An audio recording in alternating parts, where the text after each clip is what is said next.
Your brothers and sisters in Islam Net from Norway are establishing a masjid, a dawah center. This center, this masjid, this educational institution will act like a beacon of light, calling the Muslims in Norway back to the essence of Islam. So give generously and Allah Azza wa Jal will give you even more. Okay. So just start by telling me your name and what you do, just so we've got it on tape. Okay, so my name is Mohammed Hijab. I'm the co-founder of the Sapiens Institute. And so what we do is we have adult education courses where we explore theophilosophical issues in particular and religious issues. And so really my work has been around that. You've been described as a YouTube influencer. Okay, yeah. Who do you influence? I actually done a poll on my community page some time ago to see what kind of audience, and to be honest, it's majority Muslim population. When I looked at my demographics, I saw that there was a significant number of women, females that are actually listening to me as well. I would say the majority are men, maybe about 60 to 70%. And the age group would be about 18 to 35 years old. Although other categories that are closest to it are like close second places. So it's mainly religious YouTube videos that you do? I mean, I think a lot, I would say a lot of it is. A lot of the output is religious. But a lot of it, because my PhD is in the philosophy of religion, is philosophical.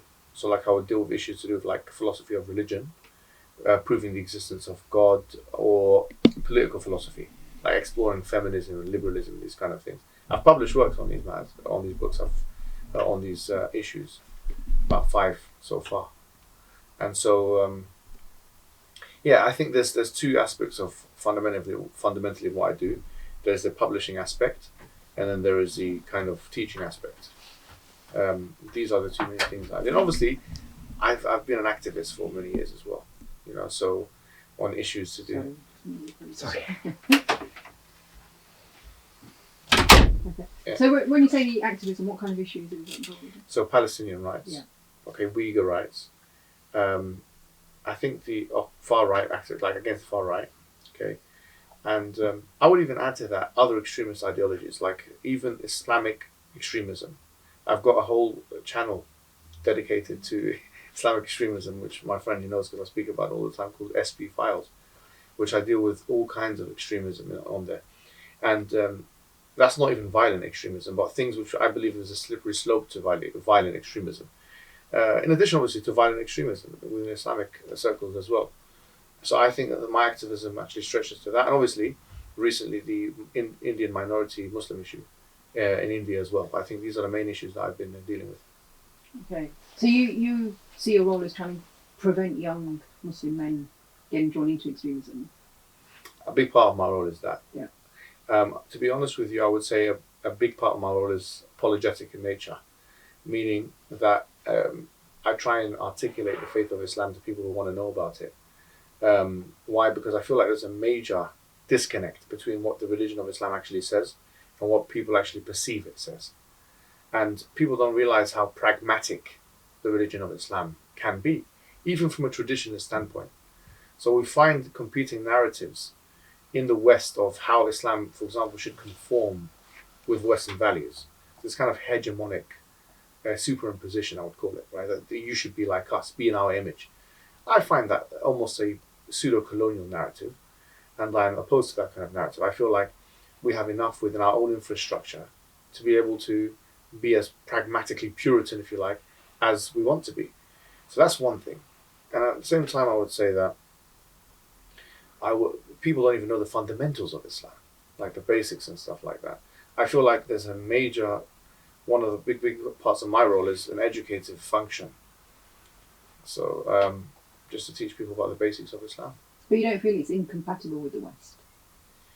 Well, it depends on how you define Islam and how you define the West, right? So if we're defining Islam as a set of propositions which says there's only one God worthy of worship, and that we want communal harmony, for example, with people with all faiths and stuff like that, which is how I would define it, then I would say living in the West and being tolerant with Western people, that's absolutely fine, and it is compatible.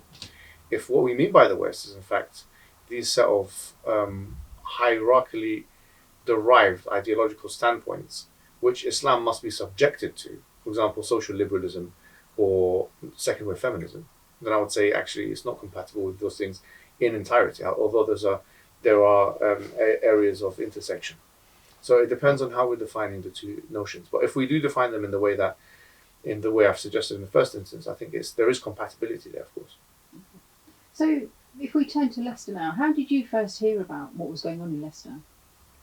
I was actually privy to it through kind of looking at Twitter, because I'm on Twitter sometimes, and I saw, very angered, to be honest with you, to see this kind of Hindutva ideology, the far right ideology that's been exported from the subcontinent, make its way into my country, England, and to see vulnerable people being attacked. It was like, for example, on the 22nd of May, there was something I saw with 30 people attacking one individual, and it was all on camera. And I was shocked by that, and I was very saddened by that. So when I started looking at these kinds of things, I left it and thought the police would take care of it. Unfortunately, the police didn't take care of it, and it went on for weeks. Why did you decide to go down that particular weekend when there was the disorder? For two reasons, fundamentally. One of them is to actually kind of ease tensions and de-escalate the situation. I wanted to let people know, young people that I knew I had an influence on, not to break the law. And this is very clear on the public record that I said this. Don't vandalize things, don't break the law. But at the same time, to be honest with you, I wanted people to know that they could lawfully use reasonable force. Because why should the Muslim community or any other community have to deal with this radical ideology which has been exported from the subcontinent, which is a fascistic, racist ideology, which talks of Hindu supremacism, right? Why should we have to deal with that and there not be a response which is lawful and befitting? I think as a moral duty, I felt a sense of moral obligation. I thought, let my people know of this, what they could do reasonably, and I would do this for any community, not just the Muslim community. Honestly, I would do this for anybody that I saw was in trouble or that injustice was being done to them. But you're not from Leicester, and you went down, and that could be seen as quite provocative. Yeah. You know, did you go down there to cause trouble? Why didn't you keep well away from it? You could have just done a YouTube broadcast. You could have said to your people via social media, these are your rights, don't get involved, don't have any violence. Why actually go to Leicester? I did all those things. I mean, on Twitter, I was engaging with the issue in the ways that you've just suggested. But I just feel like there is an added benefit into actually hands-on interaction, being in the thick of it. And to be honest with you, although I've been born and raised in London, as you know, I'm not from Leicester. But having said that, I don't distinguish between people who are in Leicester and Birmingham or anywhere else in the United Kingdom. I think that if injustice is being done to any community in any part of the United Kingdom, or indeed any part of the world that I can actually influence, that I should engage in trying to stop that injustice. And so, once again, this Hindutva ideology, which is very clearly fascistic in nature, racist in nature, requires head-on confrontation in all legal ways possible. But do you distinguish between Hindutva and ordinary Hindus in Leicester who are living their lives and who are also appalled at the violence? Absolutely, and I think it's a shame that there has been this misrepresentation of me in the media, where such conflation has actually been put forward and suggested. Because if you look at this, only 1 minute and 30 seconds video, that I actually clearly mentioned, the only thing I actually mentioned was Hindutva. It was a message to the Hindutva that don't ever do this again and these kinds of things. And this particular message had no mention of the word Hindu at all. In fact, the titling of the video had no mention of the word Hindu at all. So the conflation that's been made is not mine. It's actually a conflation, unfortunately, which has been put forward by right-wing parts of the media and individuals who have a meta-narrative that they wish to present, which that Muslim people are fundamentally or inherently incapable of tolerance, and that if Muslims engage in protest, that protest is in fact an affront to civil society or civil living. A protest is actually offensive. And so I think that this is something which is intended to malign my character and the Muslim community at large. I need your code for please. Do you want to do that question? Because there was someone knocking. I think it was alright, but you can if you want. Yeah, that's fine. 26. 26. Actually, while we're paused, I'm going to change the angle slightly, so I might try and do this on a too short note. Don't mind that for sure. Thank you, my friend. It's up to you. Yeah. I'll make it more succinct as well if you like. Okay, Dash. Okay. But do you distinguish between Hindutva and ordinary Hindus who live in Leicester and were appalled at the violence? Absolutely do, and I think that this intentional conflation between the two is something which unfortunately has been done to malign me as an individual and my community at large. Clearly, in, for example, all my publications, when I speak in the terms that I do about the fascistic ideology that is Hindutva, which is, it's in the network of kind of Indian nationalistic ideologies like the RSS, as you know, and so on. It is clear that I'm talking about a political ideology. I'm not talking about a religion or a group of people. And I think that such conflation that has been made is appalling, and unfortunately has framed me in a very disfavourable or unfavourable way. But you were caught on camera, you were talking about reincarnation, Yes. people coming back as cockroaches. You must have known that would be offensive to Hindus. Well, to be honest, I wasn't actually mocking reincarnation in that situation. I was saying that if I believed in reincarnation, But it sounded like you were. it could have. And if so, to the Hindu community at large, I have to offer my apologies to the Hindu community if it sounded like I was mocking. But I will say to you clearly that, in fact, I did preface my sentence with a conditional. If I believed in reincarnation, which I don't think is logically absurd from a theological perspective, actually. I think if God wanted to, the all-powerful God, if he wanted to reincarnate me into a grasshopper or whatever it is, I was going to say cockroach, I say grasshopper, but whatever it is, I don't think that's logically impossible. I think that's possible. I believe in heaven and hell. I mean, these eschatological notions, I don't think, it's neither here nor there for me. It is the case, although not all Hindus are Hindutva, most Hindutva are Hindus. So I was offering them something which they can relate with, which relates to their eschatological notions. And from that perspective, I was being hyperbolic in my speech. It wasn't an attempt to mock Hinduism as a religion. But or by aspects being of it. hyperbolic Yes. and using that kind of inflammatory, those inflammatory words and stuff, can you see how you could be seen as inflaming the situation rather than calming it? To be honest with you, once again, I feel like this situation required confrontation. I'll be honest with you. Because in all legal ways possible, we're talking about a new form of extremism here, which is new in Britain, relatively new. We haven't seen this kind of tensions before in the decades that have passed. You're from Leicester, so you haven't seen this kind of thing yourself, have you? So what I'm saying is that the reason why it requires confrontation is because just like as Muslims, we are required to confront extremist elements within our own community. I think it's fair that Hindus who have extremist elements within their own communities, like the Hindutva, for example, and fascistic elements, for example, the second chief of the RSS, actually praised the Holocaust. I mean, we're talking about something which is, and recommended a Holocaust against Sikhs and Muslims. So this is what we're talking about, 𝙤𝙤𝙪𝙚𝙤. We're talking about a seriously extremist ideology here. That thing needs confronting, and I feel like me as a citizen, exercising my freedom of expression and speech, confronting this ideology in ways which are not illegal, is something which I'm afforded and should continue to do. But do you accept that the way you went about it, coming down, preaching on the street, people were listening to you. Yes, of course. They would have listened to you, they would have looked up to you. You should have gone about it in a different way and tried to calm tensions. Perhaps. I mean, once again, I'm not saying everything I do is, I'm an angel walking on earth, and we all learn from our experiences.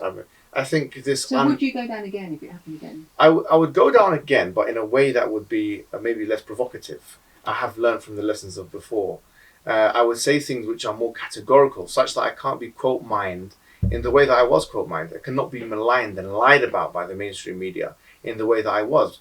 And I do think there's an issue here. Having said that and taken accountability for taking stock of my own action, I think it's fair for us to say also that there is a different reaction from the press when a Muslim decides to show or express themselves in political ways than there is from other people. And that is, I think, something worthy of investigation. So you think you've been branded an extremist rather than somebody who preaches a conservative ideology, a conservative view of his religion? I don't know if any UK paper has called me, to be completely honest, an extremist. They haven't gone that far yet. But it's on the public records, whether we're talking about Hindus or Jews or Christians or any other people, community, that I've only preached coexistence. The fact that a Muslim person can be branded as an inciter of hate or instigator in chief, they called me. In fact, I own this, I'm starting up a new brand now called Instigator in Chief t-shirts. I'm going to sell them, get some money from the situation to compensate me for the troubles I've found. But what I'm saying is, having said this, what I'm saying to you is, I've realized how poorly represented Muslims are in the press. And I feel genuinely, yes, that this is to withhold, or to uphold, I should say, a meta-narrative of the impossible subject, which is the Muslim person, that requires to be kicked out of the land or something like that. And so what do I expect except for this? I mean, we haven't seen much better than this. I mean, the impossible Muslim subject who is, intolerant and incapable of anything else. But I've said the opposite. I'm saying it today on camera. These are explicit words. I say that we want nothing but peace and coexistence and harmony with all communities. But you accept that your actions that day weren't conducive to peace. You were, riling people up. Well, I know what you're saying to me, but what I'm saying is every action has an equal and opposite reaction. Sometimes it's not equal, sometimes it's not opposite. But I didn't start anything in Leicester. What happened was, on the 22nd of May, 30 people rushed, they beat up one person, and this was on social media. And then we saw more and more of these kinds of events taking place. And this is because they were inspired by Hindutva ideology. This ideology is a fascistic, racist, supremacist ideology. And what I'm saying is that like I'm saying to you, yes, you're saying, do you accept this and that and whatever? And I'm saying, yes, I accept. You can see where you're coming from, of course. I need you guys to accept as well that this ideology needs to be confronted. And we can't just, and I commend Channel 4, and I commend you, in fact, for your reports that you brought out, where you're one of the only people in mainstream media who even mentioned the RSS, who even mentioned Hindutva. I want to see more of this kind of thing, because if young Muslim men, they feel alienated to the point where they can't even be heard, or that their side of the story is not even told, I think that is a pathway to extremism, unfortunately, which we need to make sure is not facilitated. There is an argument, some people locally feel that this was a local issue, local tensions, they could have dealt with it, that's what they're trying to do. Yeah. But people like you coming from the outside just made it all blow up 100 times worse. There is an argument for that, but there's no such principle at play. I mean, we're talking about, we're in London, so people from Birmingham shouldn't come and interfere in our situation. I don't know from whence such principle was extrapolated. And to be honest, if such principle can be shown to be robust from a philosophical perspective, I may think about it. But this idea that people from London shouldn't interfere in the action or behaviours or the situations of people in Leicester, I think this is almost like a village type. We're living in a village type mentality. We're living in a globalized world. If I want to comment on things that are happening in Africa, but there'll be a lot of local nuances that you won't be aware of. You wouldn't necessarily know where the Hindu areas are or the Muslim areas or the interaction between the two. Fair enough. I accept all of that, and that's why I have people that will guide me into these areas, or I can get a sat nav. I mean, this is something which can be mitigated, I think. But what I'm saying is that the reason why I went there is because of my social media influence. Do you see? I have social media influence. I don't think anyone in Leicester as a Muslim or an activist Muslim has. So I was able to actually bring forward a narrative that very few in the media was able to bring. Hundreds of thousands, almost millions of people watched that narrative because of me. So the way to eliminate people like me from going to Leicester is if the police can do their job and the media can do their job. If both of those organs do their job properly, then people like me won't need to travel at all. And what happened to you locally? There's one video where a local Muslim boy is saying to you, you're just inflaming the situation, go home. Yes. There were local Muslims opposed to you being there. I don't know if they were opposed. What it was is that I was speaking for some time, maybe 10 minutes, and I shouldn't have spoken to these angry people for 10 minutes, because I'm a lecturer, you see. So I speak for a long time. So it's like we've had enough. We've had, we had enough of this. We want to get involved in some protest action. But did you make them angry? I don't know. They made me angry. I mean, once again, this is always reciprocal. We're talking about some young lads in Leicester I would say they're not really newsworthy from that perspective. It's an unremarkable situation. What I would say is that the overwhelming majority opinion was that people actually wanted me to be there. They showed me a lot of support, as you can see from the videos. I mean, people are all around me, there are thousands of them, and so walking behind me, and so. In fact, I was made famous because people were walking behind me in the thousands. So if we're talking about those, you got the heckler here and the disturber there, and so on and so forth. I mean, who doesn't have such people in crowds if they're speaking to crowds?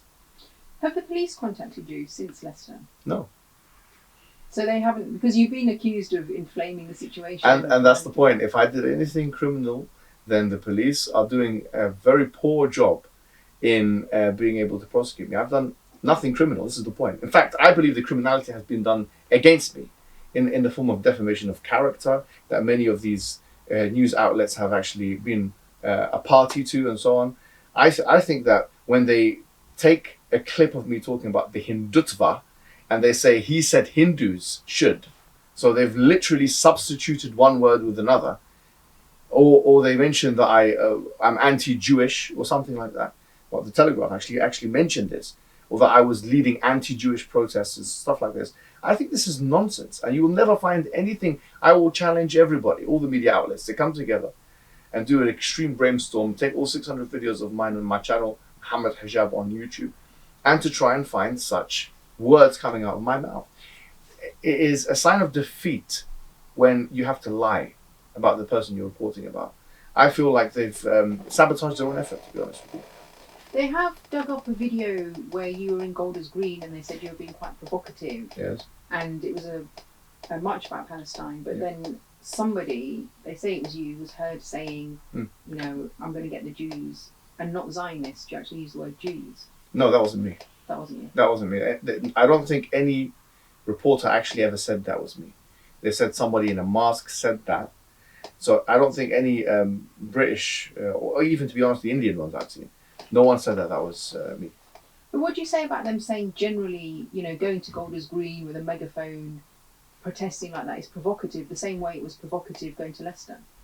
Well, I mean, the thing is, we have friends in Golders Green who actually sympathise with our cause, who vicariously sympathise with our cause. And these friends are Jewish friends, and we have videos of them holding hands with us. Hundreds of thousands of people have seen these videos. We're holding hands of us saying we support Palestinian rights. I fail to see how this kind of thing can be anti-Jewish when Jews are leading it, effectively. So I think this binary notion that Jews and Zionists are the same thing and that you cannot be Jewish and anti-Zionist or anti-Israel, I think this is outdated now. I think this is a cliche that we need to throw that was going to be in the trash heap of history. To be honest with you, once again, it's a tactic that is attempted by individuals to try and stop anti-Zionist or anti-Israel kinds of campaigns. And even Jeremy Corbyn, people left-wing, have been accused of anti-Semitism. What do you think they're going to do with someone like me, who I'm a Semite, by the way? I mean, I'm an Arab, and Arabic is one of the Semitic languages. But they've accused you of being an anti-Semite. Oh, whatever. I'm a Semite. I can say what I want as well. I mean, I can accuse them of being anti-Semitic. We can all, they're Islamophobic and they're anti-Semitic because they don't allow me to manifest my pro-Palestinian rights without calling me anti-Semitic. So that's a kind of anti-Semitism in my understanding. Let me own the phrase. I mean, I don't care what they. To be honest with you, I'll be honest with you. I don't care what they have to say. I mean, what they have to say is like meaningless to the nth degree to someone like me.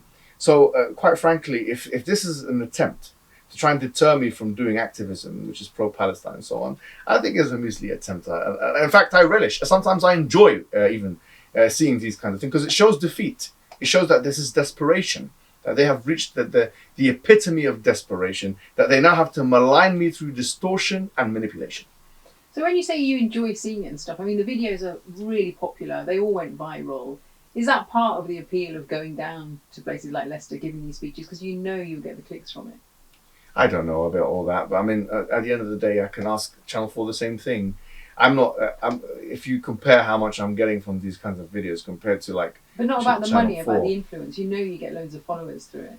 Yeah, that's something I have to struggle with within myself to see what are my true intentions. Because as a Muslim, spiritually, I should be effectively doing everything for the sake of God.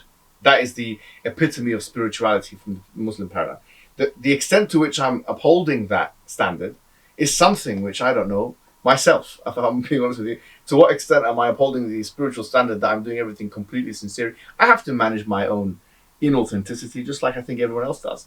So the extent, I don't know what my intentions are. I'd need to speak to a psychiatrist for that, or a psychotherapist. Maybe the unconscious mind and the ego and the superego are battling each other. But I can't say much about that apart from that. But perhaps you're right. Perhaps you're right.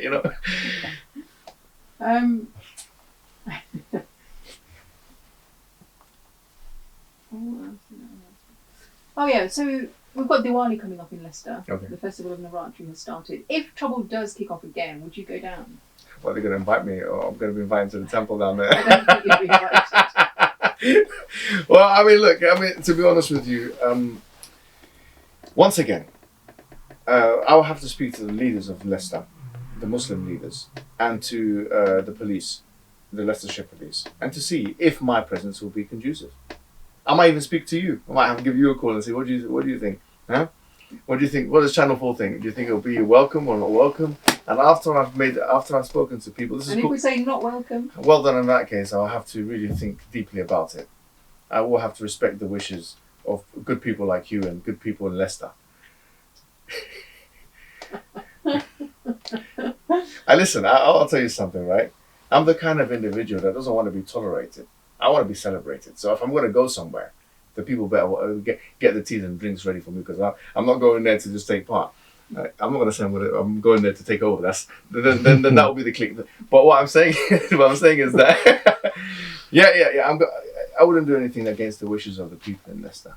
On a serious note, I wouldn't do that. And you wouldn't do it in the way you did, because you accept that it was inflammatory, going down, speaking to a group of boys who already had it's gotten you to come to speak to me from Channel 4, come to my office and speak to the micro-influencers, Mohammed Hijab. So in many ways, it's done its purpose. So I have to really think about the pros and the cons.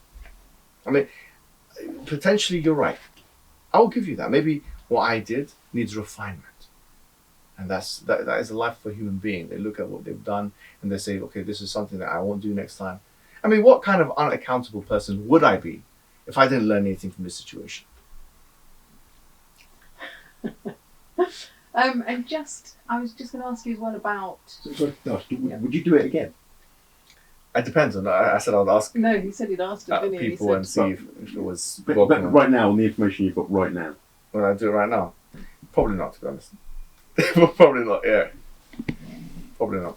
Unless the people say, please, Mohammed Hijab, bring the people from London and do a protest, because we need to fill up Leicester and we need to make it, we need to do a great, a protest, so we know you have the capabilities.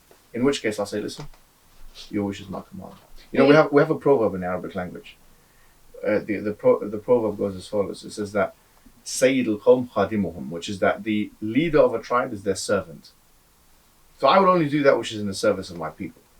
But if people in Leicester said, a lot of people in Leicester said to me, they don't want outsiders coming down. Yeah. So if you heard that. Yeah, I'll be deterred, of course. And in terms of, we were talking about young Muslim men, and you were talking about, this path to extremism and stuff. Yeah. It seems to me, as somebody who grew up in Leicester, we used to call ourselves Asian. Asian would mean Hindu, Muslim, Sikh. Now there's a lot of identity politics. What's going on with young Muslim men? What's happening with the Hindutva is the question, because Islamic extremism has been around for a very long time. It's been around, let's be honest, for 20, 30 years in this country at least. Okay, and what the recent change has actually not been from that side. It's been from the Hindutva side. I think that this radical ideology, which once again, imagine one of the leaders of the RSS, the second chief, is praising the Holocaust and saying we need a new one. This kind of ideology, which they're teaching in madrasas type situations, Hindu madrasas in this case, is finding its way in Leicester. And we have to, that's what I'm saying, we have to be open, just like me as a Muslim, I'm telling we have to be open about our own kind of problems that we have. This, I think, is a serious problem, and that's what's causing issues. Why is it now, when Modi has just become Prime Minister in 2014, or whatever it was, or the BJP party, which is actually taking on this ideology, why is it now? Because that is the major change. So you can make a causative argument from that perspective. But do you feel there are more identity politics now? With people defining themselves by their religion? What are you talking about in the last 10 years, 15 years? Yeah, possibly. I don't know. I haven't done a sociological study on the matter. I would have to. That is an issue of sociological academics, investigation. Okay. I think that was it actually. I think that was everything, isn't it? I think so. I just thought it was interesting that you came from here and went up to Leicester. Yeah. And allegedly, some Hindus came from Wembley and went to Leicester. Okay.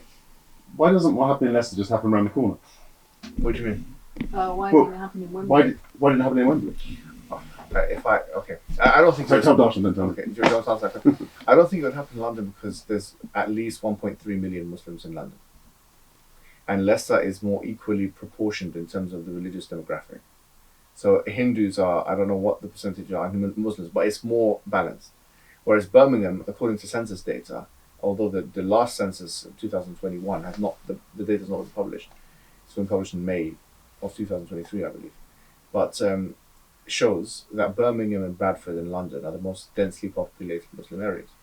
So it's a matter of numbers. And this is why I call them cowards, the Hindutva, because they do it in areas where they know that the numbers, they're going to have more numbers.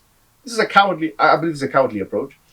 Moreover, I don't think in London this would be, most Hindus and Muslims have a very close relationship, like in Wembley and these kinds of areas. They go to the same schools, they eat the same food, maybe not the meat. But they do in Leicester too. Yes, but I think it's, once again, it's, in Leicester, I might be wrong here, but it's a little bit more ghettoized. Like there's more, this is the Hindu area and this is the Muslim area. But Wembley's got both Muslims and Hindus. There's schools which both Muslims and Hindus go to. So I think this intermixing of different people from different cultures, we've seen this from Pew Research. For example, the countries with the least amount of intermixing are the most racist countries. So one of the best ways to eradicate racism and racial supremacy and these kind of things is just to put people together, like we are in this room together, different colors, different creeds and so on, but we can drink together, you can laugh, we can have a good time. And this is how to, like on a practical level, to eliminate the hostilities. But I just wonder, you talked about the fact that the Muslim community has had to deal with extremism, Yes. and you're saying the Hindu community now has to do Yes, the same. yes it does. Why not, if you feel that's what's going on, why not teach them how to do it rather than going and being confrontational and lining people up? And I don't know. I don't think that I've never thought of that as an approach. Now that you put it forward, I'd have to study it. But then we have the question. Okay, well, bring the Hindu leaders to me, and I'll teach them all they want to know. But unfortunately, some of these Hindu leaders from these temples and so on are complicit in bringing these Hindutva people over. Like that, I forget her name now, Randiel, whatever her name is. She came abroad, and she's an individual with an ideological baggage, and I actually believe, and I haven't got studies to prove this because I don't think any study has been done, that the Hindutva ideology as a proportion of Hindus, there is more support of it than, for example, Islamic extremism, the like of which you see in Syria and Iraq. So I think it's a bigger problem from a demographic perspective. I haven't got the evidence to show that, but in that case, it would be more socially stigmatic for someone to come out from the Hindu community and speak against the RSS or speak about, because you've got Modi. I mean, you won't be able to go to India if you speak about these kind of things. I mean, you go to India, you'd probably be caught in the airport and they'll detain you or send you back. We're talking about an ideology that has been accepted now by the leaders of India, compared to a fringe ideology that's all the leaders of the Islamic world and all the scholars and all the centers of powers have rejected. These are the complications. And you said that you would think twice about going back to Leicester now. The police haven't spoke to you. You've told me to think twice about it. I have to think twice about it. I have to think twice about it. If you accept now that when you're on camera saying we have to defend ourselves, we're going to. I can't remember your exact words, but you're saying you have a right to defend yourself. Use reasonable force. Use reasonable force. Yeah. That was provocative. You shouldn't have been saying that. Why?